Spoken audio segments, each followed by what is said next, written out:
අද අපි කතා කරන්නේ මෑතකදී අවසන් වූ ශ්‍රී ලංකාව සහ බංගලාදේශය අතර පැවති පළමු ටෙස්ට් තරගය ගැනයි.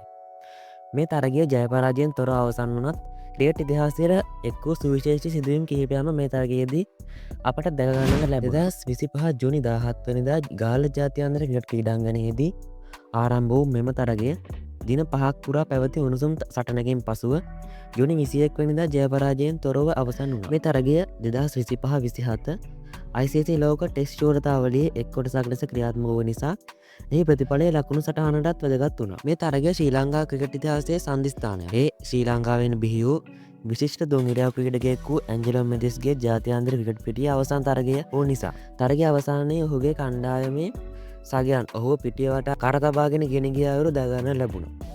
බංගලාදේශ නායක නජ්මුල් හුසෙන් සන්ටෝපවල් මැතිවුස් සමඟ අතරාතදීම ඒවගේම මුස්පික රහිම් වැනි ක්‍රීඩකගේ මැතිවුස් සමඟ සුහදව කටයුතු කිරීම ක්‍රිකට් ක්‍රීඩාවේ මහත්මා ගතිය පෙන්වූ සුවිශේෂී අවස්ථා කිහිපයක් ලෙස අපට දැනගන්නට පුළුවන් වුණා. දැන් ඔය බලමු මේ තරගයේ දිනින් දින සිදුවුණු සිදුවීම් මොනවද කියලා.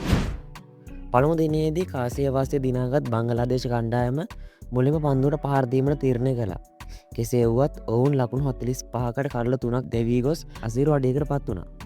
ශ්‍රී ලංකාව වෙනුවෙන් ටෙස්ට් වරන් ලැබූ තරිදු රත්නායක සිය මංගල ටෙස්ට් තරගයේදීම කළු දෙකක් දවා ගනිමින් ශක්තිමත් ආරම්භයක් ලබා දුන්නා. මේ ආරම්භ කළු බිඳ වැටීමෙන් පසු බංගලාදේශ නායක නජ්මුල් හුසෙන් ශාන්තෝ සහ පළපුරුදු මුෂ්ෆික රහීම් සිව්වන කඩලවලින් ලකුණු 247 නොබිඳුණු සමතාවයක් ගොඩනගමින් දිනේ අවසන් වන විට බංගලාදේශය ලකුණු 293ට කඩලු 3ක් දක්වා ඔසවා තිබුවා. ශාන්තෝ සිය 7 වෙනි ශතකය වාර්තා කළ අතර මුෂ්ෆික සිය 12 වෙනි ශතකය වාර්තා කළා. දෙවන දිනේදී මුෂ්ෆික රහීම් සිය විශිෂ්ට ප්‍රතිකරණය තවදුරටත් ඉදිරියට ගෙන යමින් ලකුණු 163ක් රැස් කළා.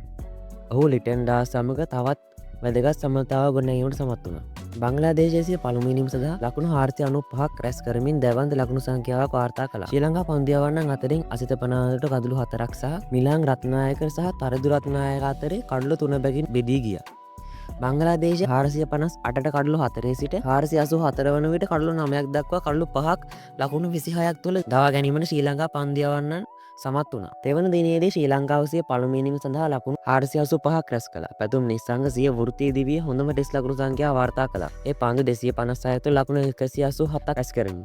මෙය ඔහුගේ මව්බිමේදී වාර්තා කර පළමු ටෙස්ට් ශතකය ලෙස රින්විය හැකිය.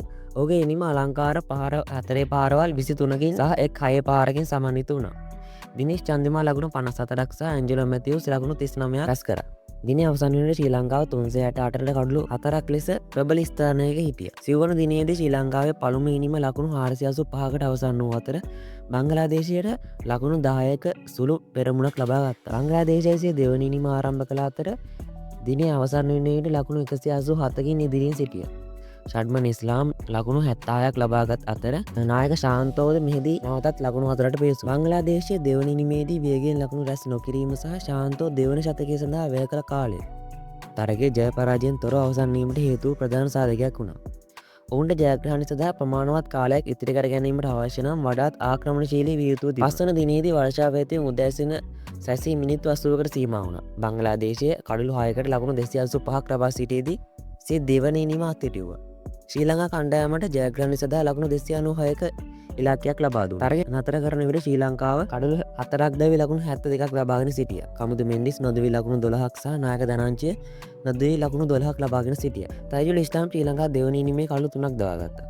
මේ තරගය ගාල්ල ක්‍රීඩාංගණයේ පැවති ටෙස්ට් තරග 26කින් පසු ජය පරාජයෙන් තොරව අවසන් වූ පළමු තරගය වීම විශේෂත්. මේ තරගය ජය පරාජයෙන් තොරව අවසන් වුණත් කණ්ඩායම් දෙකීම උපාය මාර්ග තීරණ සහ තනිපොත්ගල දක්ෂතා සහ බාහිර සාධක එකිනෙකට බලපෑ ආකාරය පිළිබඳ වැදගත් පාඩම් ඉදිරිපත් කරනවා. ඉතින් මෙන්න මේක තමයි මේ තරගයේදී සිදුවුණු සාරාංශය වශයෙන් අපිට දක්වන්න පුළුවන්. ඉතින් අපි තවත් මේ වගේ වීඩියෝ එකකින් හමු වෙමු. channel එකත් subscribe කරලම තියාගන්න. අපි එහෙනම් තවත් වීඩියෝ එකකින් හමු වෙමු. ඔබට ජය.